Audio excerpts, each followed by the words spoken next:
कल्याण डोंबिवली तो प्रभाग क्रमांक 2 मधील मिलिंद नगर परिसरातील धर्मवीर आनंद दिघे प्राथमिक विद्यालय इथल्या मतदान केंद्रावर मोठा गोंधळ पाहायला मिळाला। मनसे आणि काँग्रेसच्या कार्यकर्त्यांनी एकत्र येत मतदान प्रक्रियेवर आक्षेप घेत गोंधळ घातला। निवडणूक आयोगाच्या पथकाच्या वाहनामध्ये ईव्हीएम आढळल्यामुळे या कार्यकर्त्यांनी संशय व्यक्त केला। तर ईव्हीएम मशीन बदलण्यात आल्याचा आरोप करत मनसेसह काँग्रेस कार्यकर्ते आक्रमक झाले। त्यामुळे काही काळ मतदान केंद्र परिसरात तणावपूर्ण वातावरण होतं।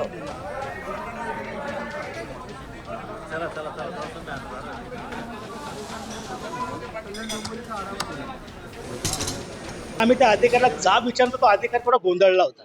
स्वाभाविक आहे, कारण त्याला पण प्रत्येकाला एक सगळे त्याला वेगवेगळे प्रश्न विचारत होते।